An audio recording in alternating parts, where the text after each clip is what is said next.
করেছে লিখেছে, ঠিক আছে। শুধুমাত্র যে জিনিসগুলো তোমাকে জানতেই হবে, দেখবে আমি লিখেছি যে যে যত খুশি ফাঁকি দাও মিনিমাম এই জিনিসগুলো জানো, সেটার আমি একদম ব্রিফ করে সাম আপ করে দিচ্ছি। তুমি নিজের নাম যোগ্যতা এগুলোতে কি বলছো, নিজের নাম নিয়ে কোনো ডাউট নেই। নিজের যোগ্যতা মানে তুমি কতটা অবধি বলতে চাইছো সেটা কিন্তু কংক্রিট থাকবে। তুমি গ্রাজুয়েশন বলবে না এইচএস বলবে, তোমার প্যারালাল ডিগ্রিটা কেমন ভাবে ফেলা আছে, যে তুমি শেষ ইয়ারে ভর্তি হয়েছিলে না প্রথম দিকে হয়েছিলে, বা তারপর তোমার টাইম আছে কি নেই, তার উপর ডিপেন্ড করবে তুমি কি বলছো। তুমি বর্তমানে কি করছো, ক্রুশিয়াল পয়েন্ট, বর্তমানে কি করছো। তুমি টিউশন পড়াতে পারো, তুমি বাচ্চা হয়েছে হাউস ওয়াইফ হতে পারো, তুমি অন্য কোনো কোম্পানিতে কাজ করতে পারো, তুমি সিভিক পুলিশ হতে পারো, বা নার্সিং ট্রেনিং করতে পারো। এরকম অনেক রকম সিনারিও থাকবে। কেউ পোস্টাল ডিপার্টমেন্টে যেগুলো নাম্বার বেসিসে চাকরি পেয়েছে অনেক কিছু করতে পারো। তুমি যেটা বলছো যে কাজটা করো সেই সম্পর্কে তুমি ওয়াকিবহাল। সত্য কথা বলবে, কম কষ্ট। আমরা যদি সত্য কথা বলি কম কষ্ট হয়, এটা কিন্তু মাস্ট মনে করবে। তুমি যা কিছু কাজ করো, তুমি কোম্পানির কাজ করো, পুলিশের কাজ করো, এটা কিছুই ম্যাটার করে না। আগে এটা বলা হয়তো ওই কাজ করে তাহলে সে টিচিং লাইনে এসে কি করবে, এরকমটা নয়।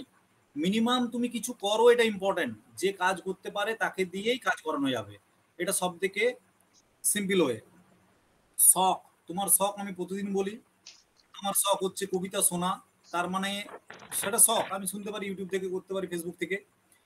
তোমাকে পার্টিকুলার ইন্টারভিউয়ের জন্য এই কিছুদিন মনে রাখতে হবে আমার যেটা শখ সেটা সম্বন্ধে একটু তথ্য জানা। আমি বারবার বলেছি, বড় সবাই, ছোট বাচ্চা নয়, তোমরা যে শখ করছো তার রিলেভেন্ট যে কোশ্চেন সেটা তুমি গুগলে সার্চ করলেই পেয়ে যাবে। অথবা কারো যদি খুব অসুবিধা হয়, কিছু পার্টিকুলার শখ থাকে যে শখটা খুব একটা ফ্যামিলিয়ার নয়, কিন্তু তোমার শখ, একজন বলেছিল আমাদের এই অনলাইন ক্লাসে যে আমার শখ হচ্ছে পুরনো যে ওয়েস্টেজ ম্যাটেরিয়াল তা দিয়ে আমি ক্রিয়েটিভ কিছু বানাই।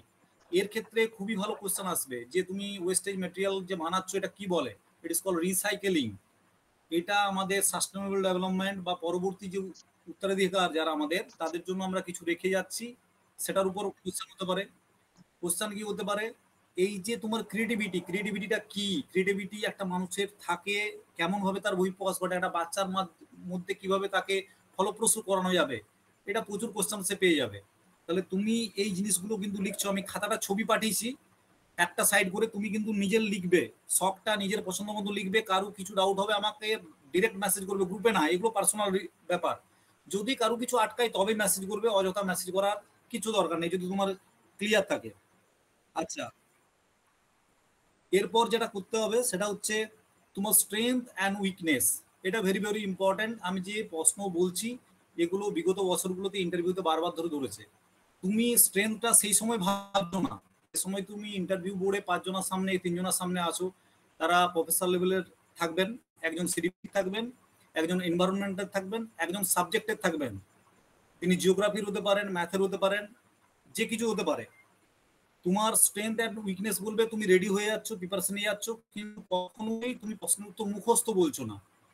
তুমি যখন আমার সাথে কথা বলছো, আমরা যখন বন্ধুর সাথে কথা বলি, একদম যেমন টোনে বলি, যতটা সম্ভব সেরকম টোনে বলতে হবে। আজ একটা আমি ছবি পোস্ট করেছিলাম গ্রুপে, একজন ভিডিও করে পাঠিয়েছে, শুভজিৎ বলে ছেলে। তোমরা নিজেদের ডেমোটা যদি ভিডিও করো, দেন একবার নিজেরাই দেখো, তাহলে তুমি বুঝে যাবে যে তোমার 4 বার 5 বার শট নেওয়ার পর একটা শট ভালো হয়েছে। কারো যদি মনে হয় সেই ভিডিও তুমি পাঠাবে, আমি ব্রিফ করে ডায়েরিতে যেভাবে লিখি যে কি কি কম্পোনেন্ট তোমার টাচ করলো না, যে 10টা স্কিল আছে সেই স্কিলের কি অসুবিধে আছে, সেটা একজন গ্রুপে লিখেছে স্যার অ্যাটলিস্ট উইকে যেন একটা ক্লাস করতে পারি। আমি বলছি যে বলছো, আমি আশা করছি 3টে উইকে একজন একটা ক্লাস করতে পারবে। সেইটা খুব বেশি ইম্পর্টেন্ট অবশ্যই। আমি সেটা লাইভ দেখছি, 5 জন লাইভ দেখছে, মানে তোমার মধ্যে সেই সিচুয়েশনটা ক্রিয়েট হচ্ছে, এটা একটা সিচুয়েশন। কিন্তু যে ইন্টারভিউ বা ডেমো আজকে দেবে তাকে পর্যাপ্ত সময় দেওয়াটা জরুরি। তার কারণ তাকে আজকে আমি শিডিউল করে দিয়েছি, ইন্টারভিউ 1কে যদি আমি 15টা কোশ্চেন করি, কোন কোন জায়গা থেকে যদি ফর্মাল ওয়েতে ইন্টারভিউ হয়, যেহেতু ভিডিওগ্রাফি হবে, পরিবেশ থেকে কোশ্চেন আসবে, তোমার সম্পর্কে আসবে, তোমার জেলা সম্পর্কে আসবে, বেসিক ম্যাথ থেকে আসবে, বেসিক সায়েন্স থেকে আসবে, বেসিক হিস্ট্রি থেকে আসবে। যে যে পার্ট যেমনভাবে 12টা বা 15টা কোশ্চেন হয়, আমি তার সেট তৈরি করেছি। তাহলে ইন্টারভিউ সেট 1, ধরো প্রথম যে ভাইবা দিচ্ছ তাকে সেই অনুযায়ী কোশ্চেন আমি করে যাবো। তোমরা সবাই শুনতে থাকবে, তুমি অ্যাট এ টাইম ধরো 5 জন বা 6 জনের কমপ্লিট করা যাবে আমার ডিসকাশনের পর। তাহলে দেখা গেল তুমি 70 থেকে 75টা কোশ্চেন লাইভ আজকে পাচ্ছ। বাকিটা আমি পিডিএফ আকারে গ্রুপে দিয়েছি, যারা পেড গ্রুপে আছো তোমরা দেখতে পাবে, সেই গ্রুপে কোশ্চেন আনসার দেওয়া আছে। যদি পসিবল হয় লিখছো, যদি পসিবল না হয় যে স্যার আমার প্রচুর ব্যস্ততা, তোমার ডিপেন্ড করবে, তোমার চাকরি তোমাকেই নিতে হবে, তুমি পিডিএফ প্রিন্ট করবে, ব্রিফ করা আছে, কোইনসাইজ করা আছে, এই প্রশ্নগুলো জানবে যেগুলো একদম ইজি কোশ্চেন, সেগুলো ওখানে ইনক্লুড করা নেই। অ্যাপার্ট ফ্রম দ্যাট আমি ওই পার্টের পর যেগুলো যেগুলো আলোচনা করেছি সেটা কাল বা পরশুর মধ্যে পিডিএফ পেয়ে যাবে, তোমরা সেটুকু রেডি করছো। এরপর কেন এই জবে আসতে চাও, সবাই জানো আমরা ছোট বয়স থেকে ভালোবাসি, যে কথাগুলো পিডিএফ যে পাওনি বলেছো রাহুল রক বলে লেখা আছে, আসলে নেমটা আর আমার কাছে যে নেমটা মিলছে না, সেটা গ্রুপে কিন্তু দেওয়া আছে, যদি না পেয়ে থাকো আমি প্রোভাইড করে দেবো। কেন এই জবে আমরা আসতে, পাইনি স্যার। আরে যারা ওই